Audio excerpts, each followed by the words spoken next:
చూసుకుంటే 4 సార్లకి 8 రూపాయల దాకా పెట్రోల్ డీజిల్ అనేది పెరిగింది. ఇప్పుడు 116 రూపాయలు అనేది పెట్రోల్ కొనుగోలు చేయాలి. డీజిల్ చూసుకుంటే 102 రూపాయల దాకా కూడా డీజిల్ అనేది పెరిగింది.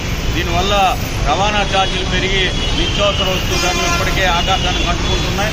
ఇతర ప్రజలు ఎవరైతే ఉన్నారో సామాన్య మధ్యతరగతి కుటుంబీకులు ఎవరో కూడా ధరల కొనుగోలు చేసి జీవనాన్ని సాగించలేని పరిస్థితి, దుర్మార్గమైన జీవితంలోకి నెట్టబడతారు. ఒక పక్క యుద్ధం వల్ల మనకు ఆయిల్ నిల్వలు అనేది పూర్తిగా ఉన్నాయి. భారత ప్రజలు ఎవరో కూడా భయపడక్కర్లేదు యుద్ధం వచ్చిననేది చెప్పిన మరి మోడీ గారు నేడు తెలంగాణ వెళ్ళిన తర్వాత 1 సంవత్సరం దాకా బంగారం కొనకండి, మన దగ్గర ఉత్పత్తి జరుగుతున్న వస్తువులు ఏవైతే ఉన్నాయో అవి కొనుగోలు చేయండి. కరోనా కష్టకాలంలో ఎలాగైతే వర్క్ ఫర్ హోమ్ అనేది ఉద్యోగం చేశారో అలాగే ఇంట్లోనే ఉద్యోగం చేయండి. మరి ఇలాగ అన్నీ చెప్పి ఆయన తెలంగాణ నుంచి వచ్చిన తర్వాత 15వ తారీఖున పెట్రోల్ 3 రూపాయల చిల్లర, డీజిల్ 3 రూపాయల చిల్లర పెంచారు.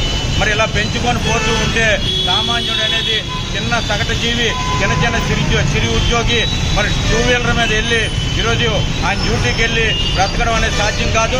ఈరోజు 2 వీలర్స్ ఎవరైతే ఉన్నారో ఇవన్నీ కూడా స్క్రాప్ చేసే పరిస్థితి ఉంది. కానీ పెట్రోల్ మీద మళ్ళీ మరి నడిపే పరిస్థితి లేదు. మళ్ళీ సైకిళ్లు కొనుక్కొనే డ్యూటీలకు వెళ్లే పద్ధతి అనేది మరి ఈ ప్రభుత్వం అనేది తీసుకొస్తుంది. మోడీ గారు ఇప్పటికైనా పెంచిన పెట్రోలు, డీజిల్, వంట గ్యాసు మరి అలాగే ఏదైతే వాణిజ్య సిలిండర్ మీద పెంచిన గ్యాసు ఇవన్నీ పూర్తిగా రద్దు చేయాలని సిపిఐగా డిమాండ్ చేస్తున్నాం. లేకపోతే ప్రజలందరినీ కలుపుకొని పెద్ద ఎత్తున ఆందోళన పోరాటం ఉధృతం చేస్తామని. ఇప్పుడు దేశం అంతా కూడా గిగ్ వర్కర్స్ ఉన్నారు. వీళ్ళు 2 కోట్ల పైసలకు ఉన్నారు. వీళ్ళు పెట్రోల్ వేసుకునే ఫుడ్ డెలివరీ అనేది ఎవరు బుక్ చేస్తే వాళ్ళ ఇంటికి తీసుకొని వెళ్ళి ఇవ్వాలి. వీళ్ళ మీద కూడా ఒక పక్క భారం పడుతుంది. మరి ఇవన్నీ కూడా ఆలోచన చేసి కార్మిక వర్గం కూడా రోడ్డు మీదకి నెట్టబడతారు. ఇంతవరకు కూడా యుద్ధాన్ని ఆపే పద్ధతిలో మోడీ గారు మాట్లాడలేదు.